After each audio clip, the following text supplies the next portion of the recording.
to a lot of social issues and figuring out how to make a difference in this one lifetime that we have, which also led to him writing a few books, 3 books, one of which is titled, What the Heck Do You Do With Your Life? Do I do with my life? Do I do with my life? Big difference. Yes. What the heck do I do with my life? So I would like to start off, Ravi, just at the beginning. How did the switch happen? What was the conversation with your significant other? How did you take that first step, which is probably where potential promisers are in their lives right now? Thank you very much. The few of you who know me know just how uncomfortable I am having this conversation in a public setting, and this requires a deep, deep, deep withdrawal of goodwill from Govinda here, who twisted my arm to be willing to first sign up for LMP, thank you, but also to have conversations like this. Look, this is the first time I've been part of an, is it still a problem? Although I signed up, I think about 3 years ago, this is the first time I'm part of the annual meeting. And as I sat through the day and listened to your own stories, I feel very humbled. And I think many, many more people should be sitting out here before I get a chance. But since you asked the question, Sudha, look, when I turned 47, I decided that I needed to create more space to explore. So this was about 2010, and I decided I would never again be an employee, and I'm going to try many, many different things. At that time, a very dear friend of mine from Seattle said, look, since you're at a loose end, why don't you start something called Social Venture Partners? And I said, what is Social Venture Partners? He said, we started this thing in Seattle in 1999, and it's a way for people who are at that stage where they're feeling successful, and they want to give back or pay forward, but they don't know how to get started. And so they don't start.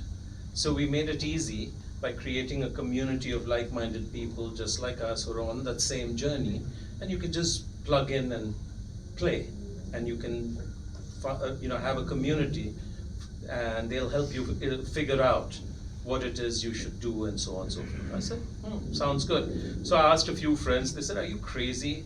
This sort of model of philanthropy will never work in India. India is still about religious giving, taking care of some relative or charity. And this American model, maybe you'll get 5 people who are your best friends, and that's about it. But anyway, I spoke to a few good friends at like Govind, and we said, look, let's try. And we started in Bangalore, and it was reasonably successful after a rocky first 2 years. And then today, Govind is the chair now, and it's grown to something spectacular across 8-9 cities and so forth. So that was my first foray. And it wasn't about giving money, it was about giving a tremendous amount of time and drawing on my networks and so forth. But it whetted my appetite. It got me started thinking deeply about this sector, the kinds of problems, and why don't people like us who have wealth, influence, do anything about it. So it was the launch pad. From that, I decided to focus on an issue around unemployment and what role entrepreneurship can play. So I started my own not-for-profit, which I still chair and run, called GAME.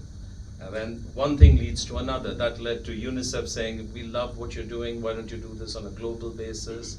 And then Rockefeller Foundation happened, and I was there at a loose moment during COVID. We started something called the Global Energy Alliance for People and Planet, blah, blah, blah.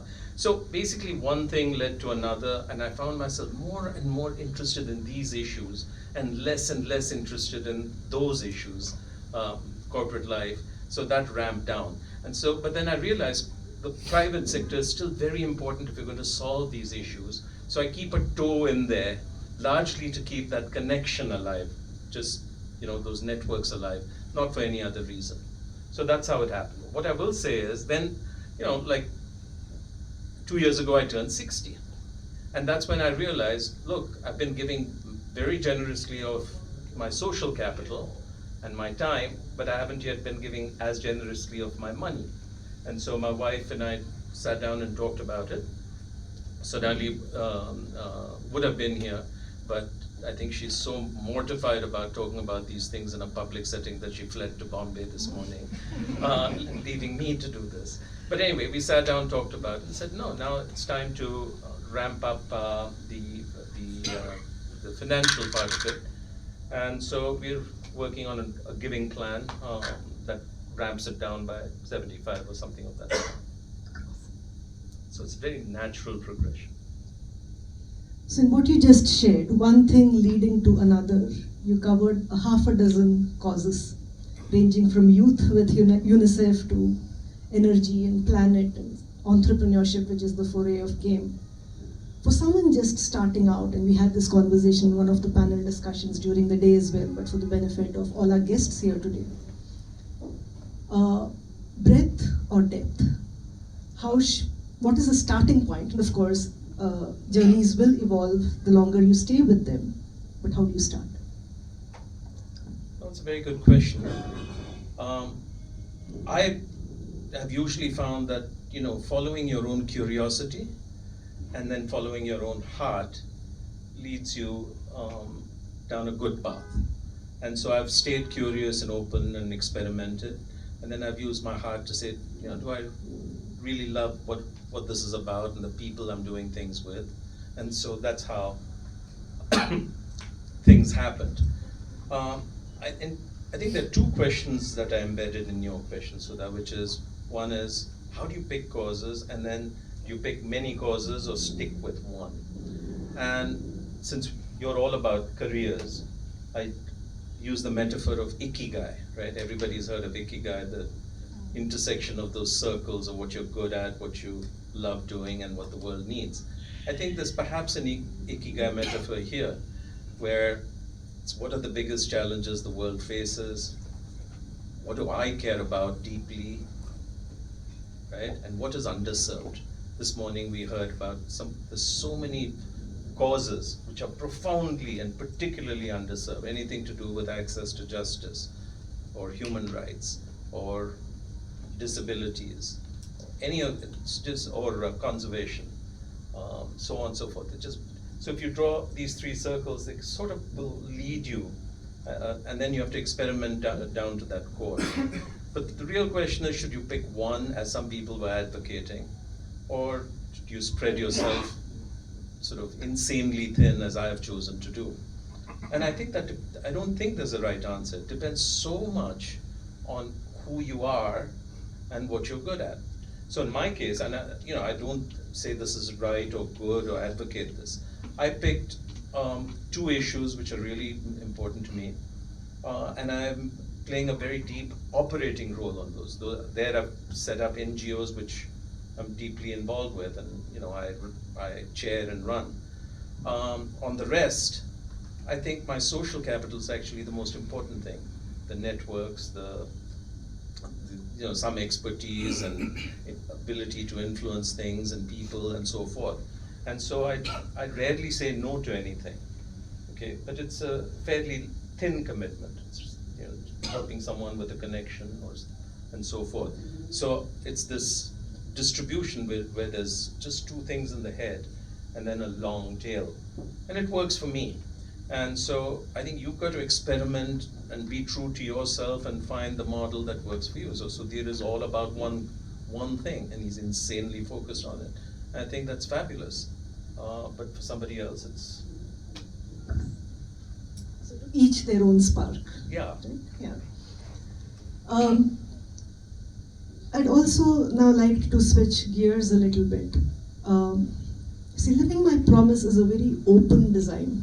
Right? It basically says that we're taking a pledge to give half of what we have as our disposable savings, or leave it in your will for it to be executed after your lifetime.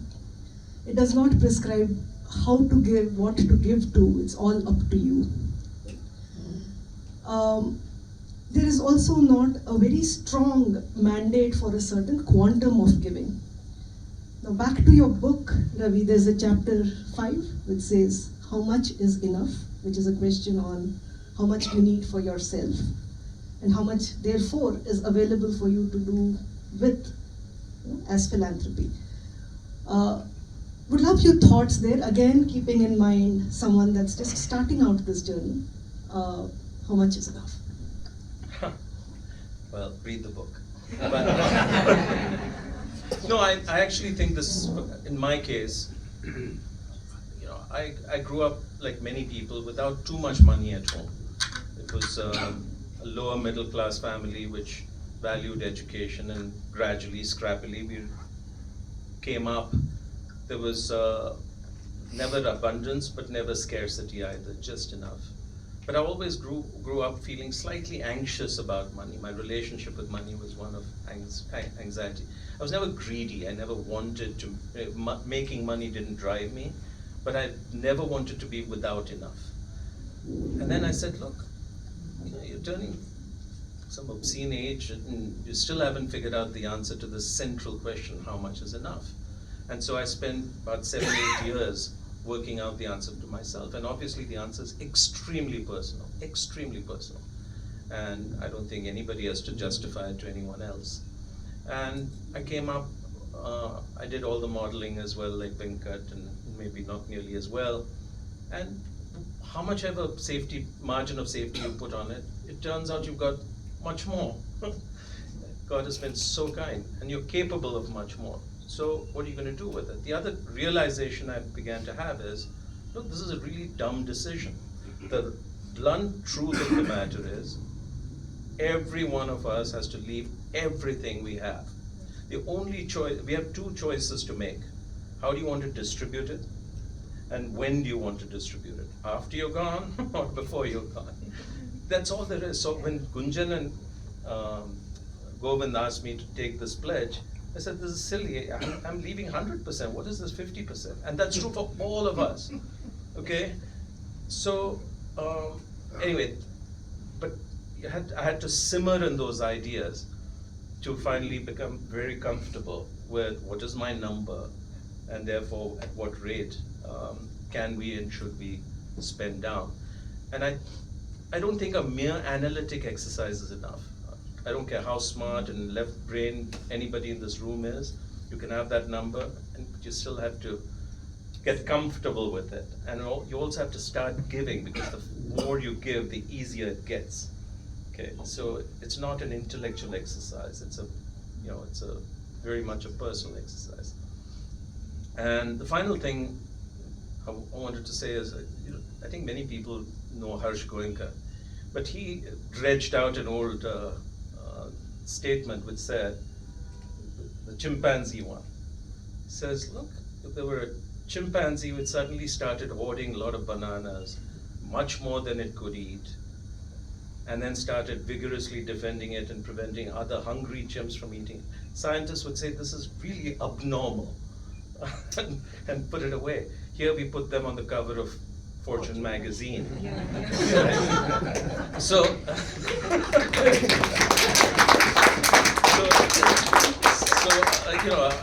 it wasn't his original quote, but he sort of said, and I said, wow, that is so true. Yeah. And for whatever reason, that metaphor of the chimp stayed with me. And we'll find bananas in your home. Sorry? So I said, better start giving away those bananas. So while we are on percentages, right, it's so true, we are going to leave 100% of what we have when we go. But I want to draw from Amit's comments earlier. As a percentage of our wealth, the richer we get, the less we give. I'll speak from personal journey. I started earning as a software engineer at Infosys at a salary of 2.5 lakhs per annum. It's still that. It's still that. But that year, I gave 25,000 rupees. This proportion did not keep up when I started making more than a crore while at Intel, well into my 30s. It actually dropped to 1/6 in percentage terms. And I think the richer we get, the less we give. The poorest give the most because they almost give half of their surpluses in helping their neighbors, in helping their communities, living in an environment of want. So back to the 100% and amidst statistics, and the comment he made about Archana wanting to keep it private versus being public about it. You yourself are stepping out of your comfort zone and Sonali's comfort zone in terms of speaking about how much you give. But do you feel that this conversation needs to go more mainstream? The more public we are about this, probably the ripples will be more prominent in terms of how many more join this movement. Amidst statistics are truly jaw-dropping even. I mean, I sort of knew the trends, but the specific numbers are just stunning. So the question really is, how does one begin to change it? And I believe that change starts with us, each and every one of us. So I said I'm not going to give sermons, I'm not going to give lectures, I'm just going to start doing more of it. But I don't think that's enough. See, what has happened is between the time you were at Infosys and Intel, something seems to have changed in the world's definition of success. In my 40, 50 years of professional life, I think clearly money has become a much, much bigger metric and barometer of how successful you are. And that has led to a lot of this hoarding phenomenon, chimpanzee phenomenon. And so the key is how do we create alternative definitions of success? I think the word is normalize. We have normalized a certain behavior called hoarding. We have to now, The houses we buy, the cars we drive. everything, all that conspicuous consumption. And the question is, can we put up without, putting down those people? Can we create alternative models of success? And so my theory of change personally is this. One is start with yourself and be private about it. Number two, look, this is a difficult journey to start. Why did we start SVP, Govind? We started it because we said, look, none of us knows how to give, and it's an alien experience and so forth.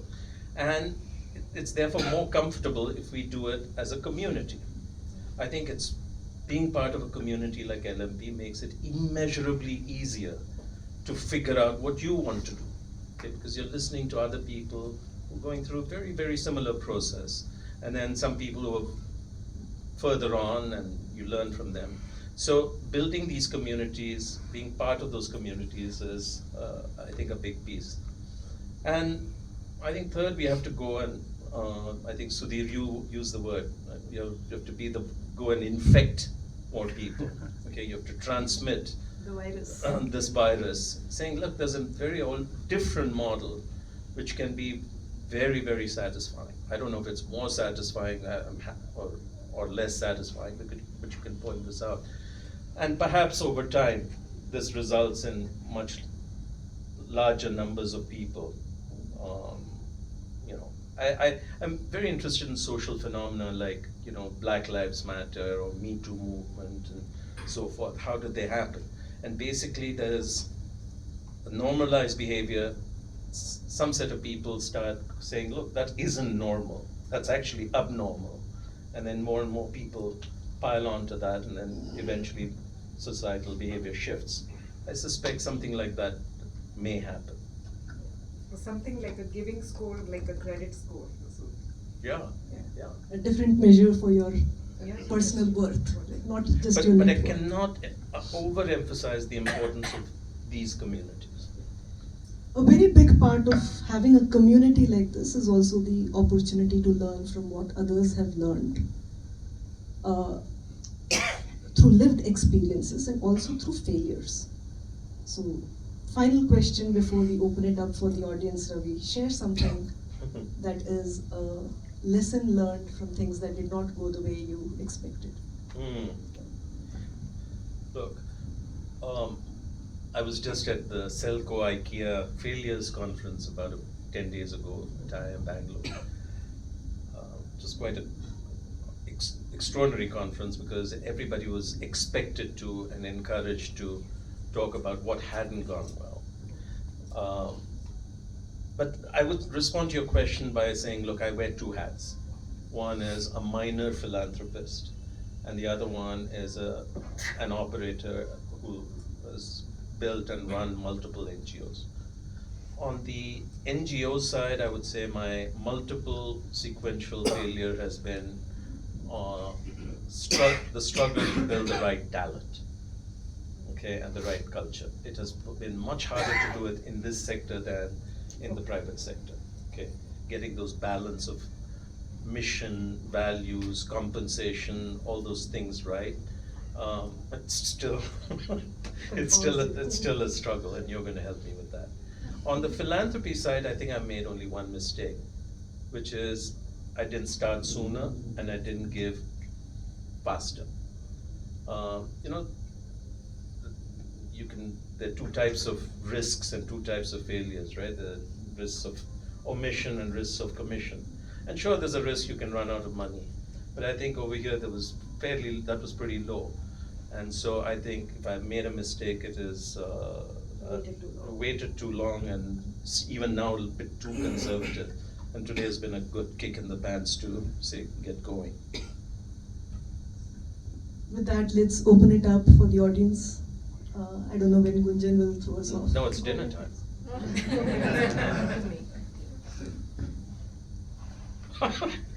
I just wanted to build on the point that Ravi mentioned, which came out at the end. But I think what's beautiful about the LMP group is the community. The giving, the quantums, those are all journeys of life.